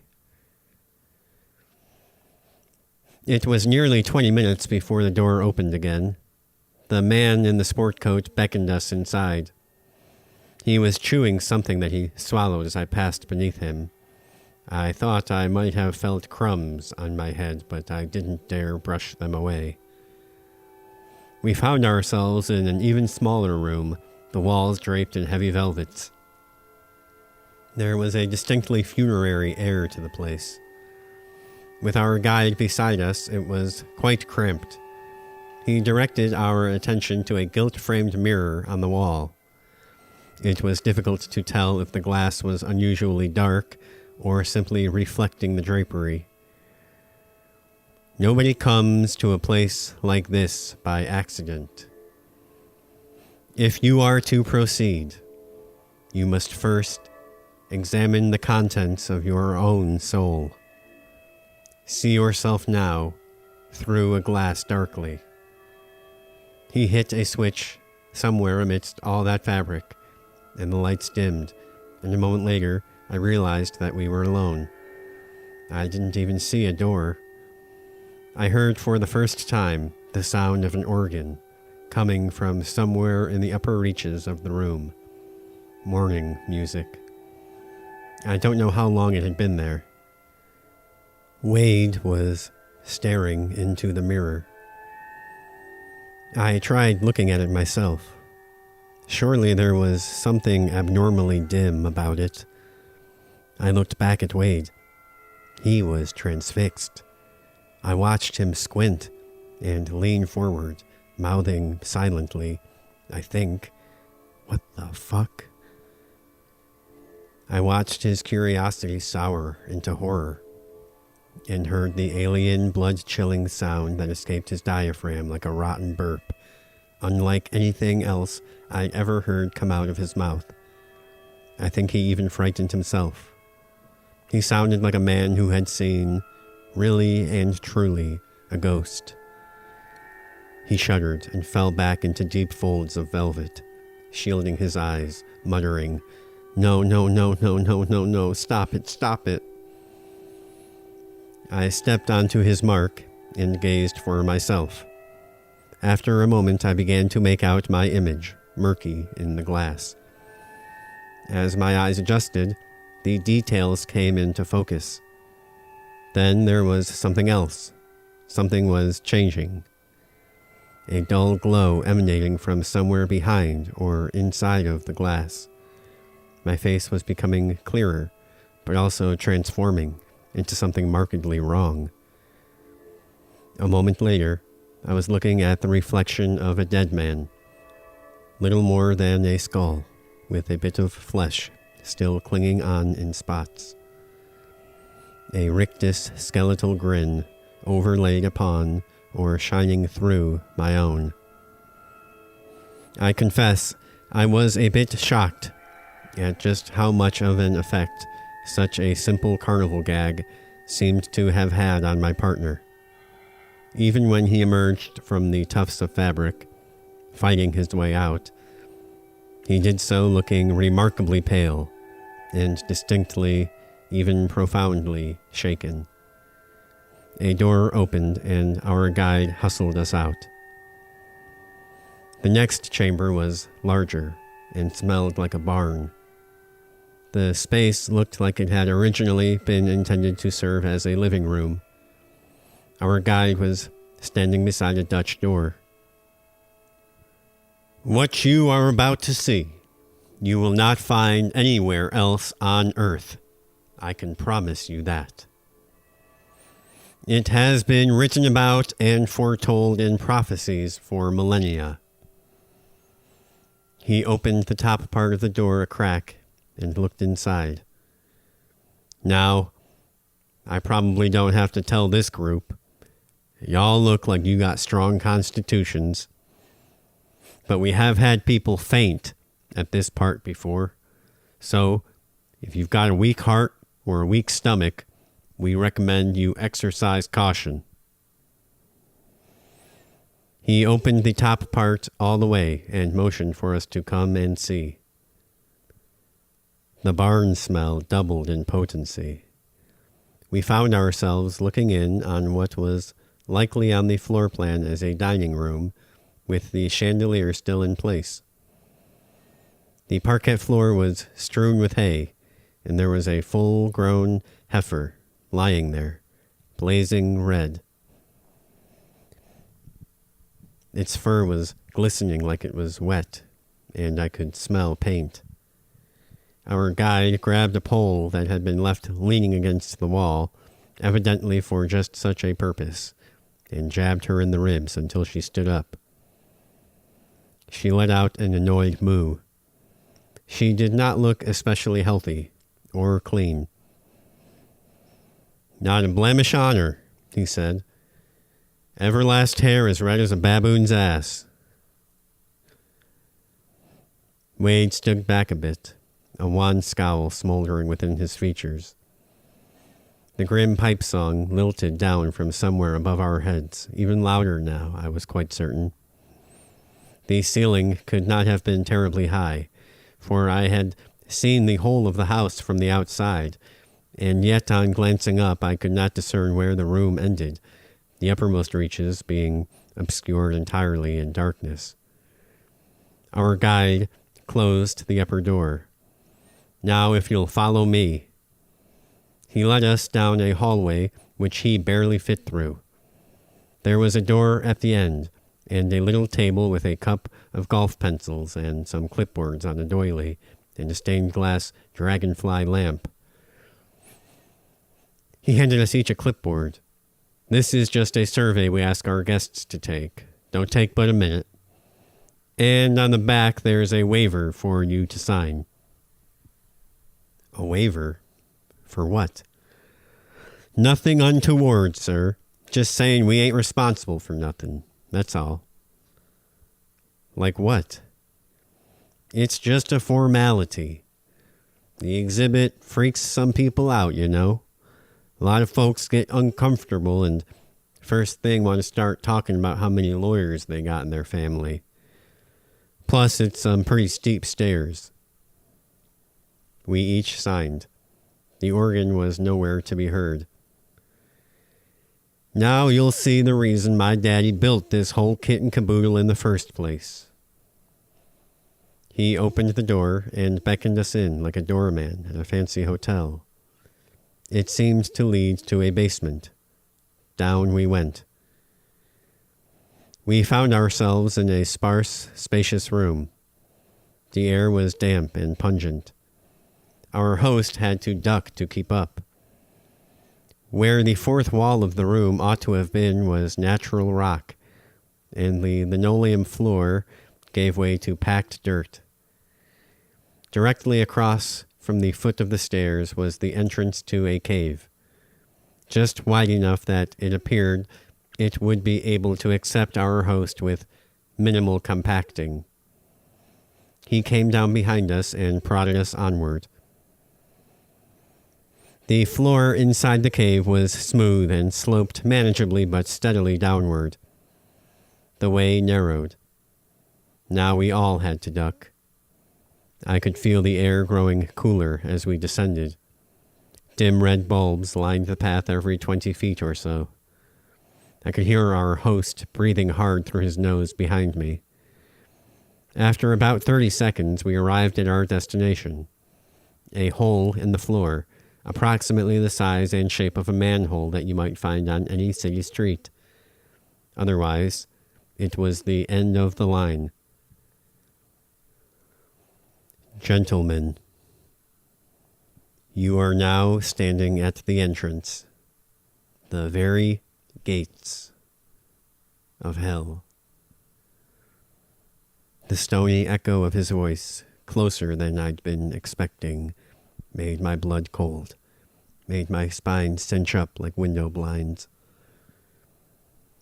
He produced a half-size candle for each of us and lit them with a match struck on his jean thigh.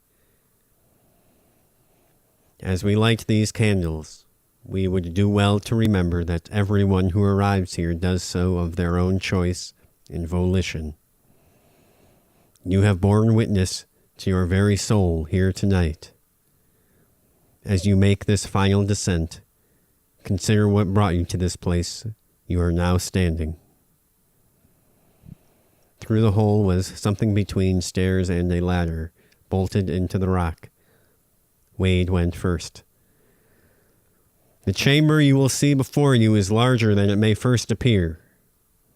Guests have reported that this can have a disorienting effect. The sound you will hear is in fact an underground river. Please mind your step. When I saw that Wade was off the ladder, I followed him down. The creak and sway of the old iron made me uneasy. The room we were standing in was, as far as I could discern, divided by the river, which was guarded by a yellow rope. Wade was halfway between me and the ledge. I looked up and saw our guide's face, like an eclipsing moon. His beard looked as if it had been drawn on with a marker. "Pretty far way to fall if you do," he said. "But if you bring your light over there, where you see the red X on the floor, you'll see the entrance, straight across the gap.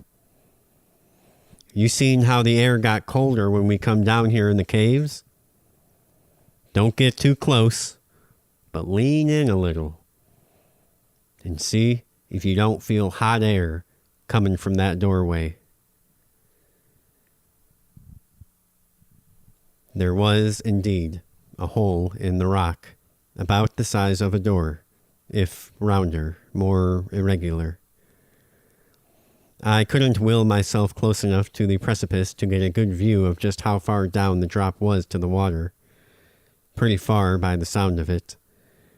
I could hear it rushing past, invisible. I leaned an inch or two closer and felt the spray on my face. Like there's a oven going or something. I held out the back of my palm. There did, indeed, seem to be a current of warm air. Curious, ain't it? When I close this hatch, there will be no source of light whatsoever for you fellas, save your candles. You're free to take all the time you want to blow them out, but we do recommend giving yourselves at least 3 minutes in total darkness to give him a chance to appear. It will feel like a lot longer than it is. He started to slide something over the entrance, something heavy, and paused. I'm loath to even mention it, 'cause it truly doesn't happen very often at all. But some guests in the past have reported it. They say if you start to smell sulfur, well, it ain't no good omen. But you didn't need me to tell you that. He sealed the gap entirely. When I turned around, Wade had already blown out his candle. Feeling self-conscious, I followed suit. Who do you think he is? The sound of my own voice startled me a bit. Well, said Wade, a bit farther away than I'd remembered. The devil, I suppose. When the echo of his voice died, we were left in a silence to match the darkness. I fixed my eyes on the spot where I remembered the door to be and pictured it outlined in my mind. The darkness was so complete that I began to see my mind's outline projected with my actual eyeballs, and its disappearance was the only variation when I closed my eyelids. I could imagine a man, the shape of a man, the shadow of a man, appearing in the entryway. Did he have horns? Hooves? My physical eyes registered no such character, even as he became more vivid in my mind by the moment. I could hear my heart beating, my blood racing in my ears. Was that Wade's heart as well? Already I had completely lost any sense of how much time might have passed. The sound of shoe leather scuffing the stone caused my heart to skip a beat. I built up the nerve to clear my throat. Time passed, without sight, without sound. The next thing I heard was Wade, now farther away still, inhale sharply. He muttered, "No, no, no, no, no," in a voice that did not sound like his own. His breathing was quickened, erratic, like he'd been running. I stared ahead at the door and saw only blackness. He whispered, "Please, no," and then seemed to catch his breath. "Oh, God, do you smell that?" That was the last thing I ever heard him say. I waited a minute, and only ventured to whisper his name at first. When that received no response, something inside of me knew. I called out at a normal volume and received no response. I could feel it. Something was wrong, and I was alone. The only thing to be gained, trying to grope around the entire space for him, was a swift trip over the rope. I called out for our guide to open the portal, and a moment later the red safety lights illuminated enough of the chamber to confirm. I ventured into the corners and shadows to be sure, and found, sure enough, that my partner was nowhere to be found. "Has he paid you a visit?" asked the moon face. "I did not see him," I said, "but my friend certainly seems to have." I waited for the big reveal, the trap door, to see what sleight of hand was at work. But those tiny beady eyes, set in that massive meaty head, only blinked at me stupidly. He furrowed his brow, and ice water rushed into my stomach. Had Wade slipped, or tripped, and gone over the edge? Surely I would have heard something. Wouldn't he have screamed? Where else could he be? People don't simply disappear. "Where has he gone off to, then?" I asked. The huge man continued to stare at me, and when that became unbearable, his eyes began to dart side to side. "It's part of the show. Is he in the gift shop already?" "I'm sorry, my friend." "Who?" "What? No, my friend. The guy I came in here with. What are you talking about?" Come on, come on." He was reaching down through the hole to help pull me up the last bit. "I'm sorry," he said, smiling. "This is a joke, right? Some kind of prank?" "No," I said. "No prank." My legs were moving without my say-so. I was following him back up toward the surface. "Your prank? I came with a guy. He's my friend, my buddy. Where is he? You're hiding him somewhere. Come on, quit messing around. If he fell, we have to go get him or call help." "Sir, I assure you I am not messing around. There seems to be some misunderstanding. You have always been alone, from the moment you walked through the door. Do you seriously mean to tell me otherwise?"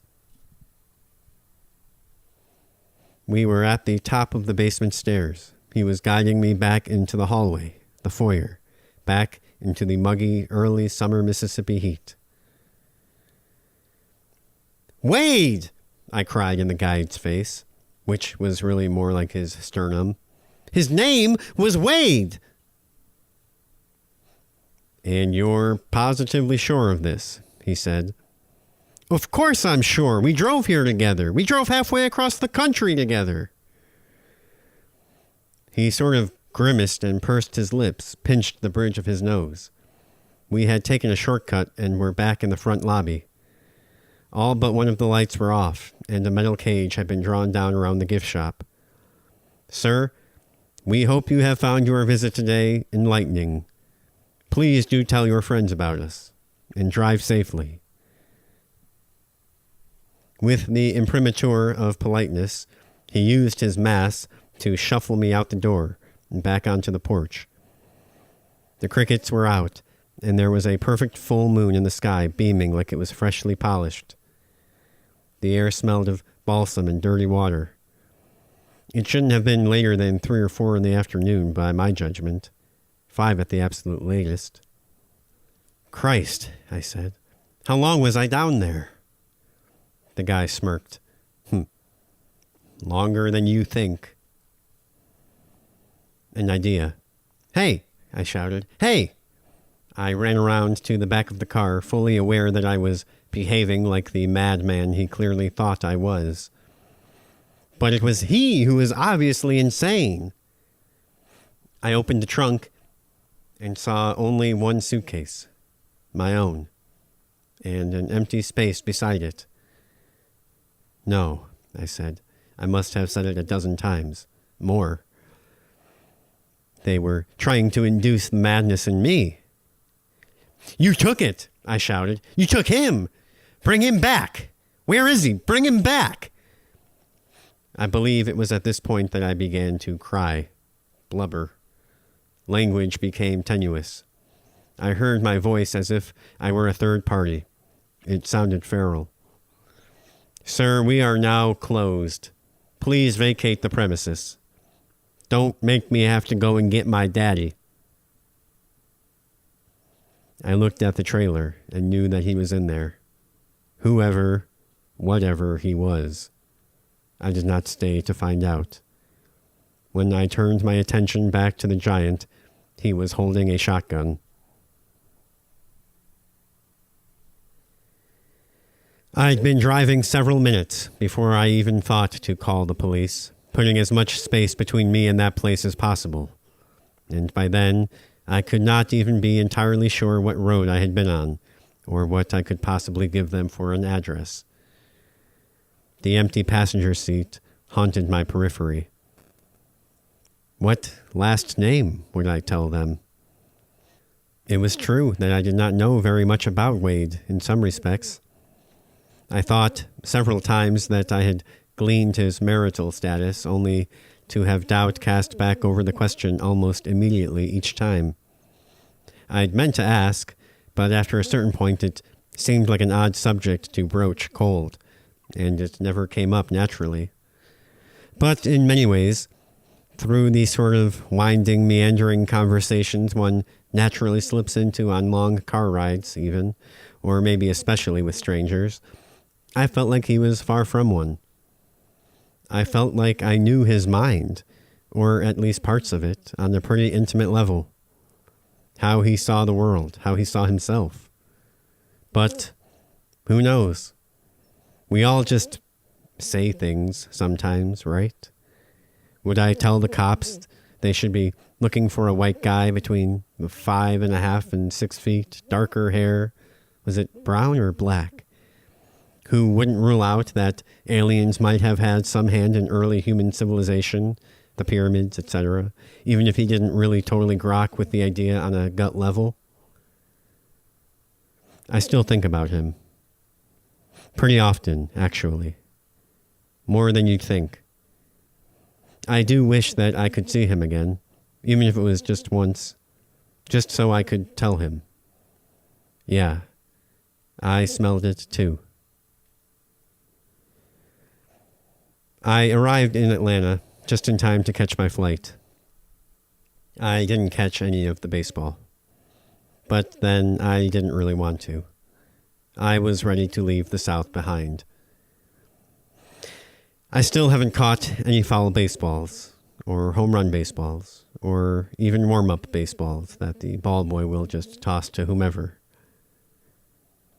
The airport was nice enough, I guess, as far as airports go. But the traffic was hell.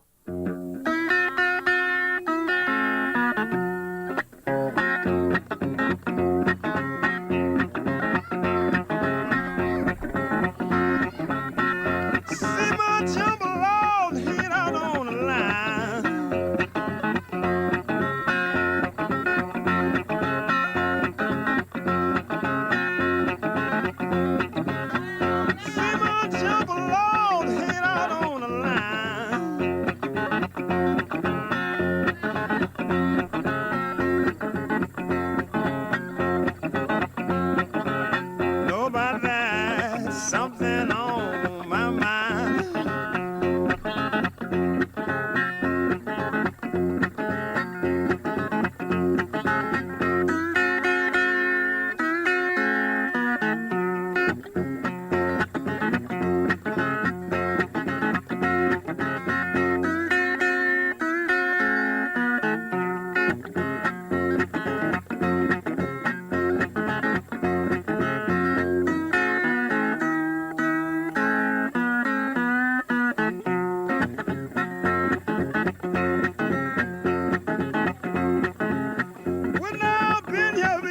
If it hadn't have been for you,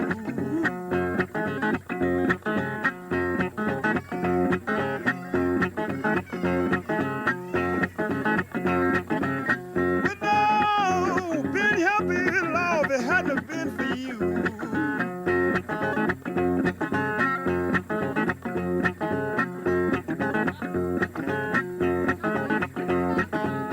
Way down here, where you wanna do.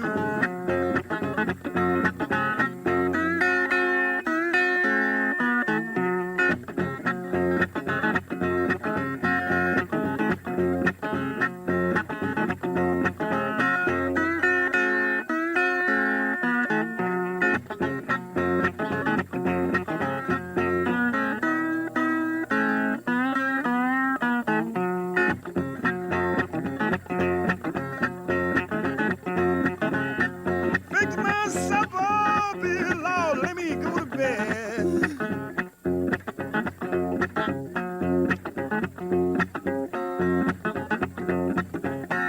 Fix my supper, baby, Lord, let me go to bed.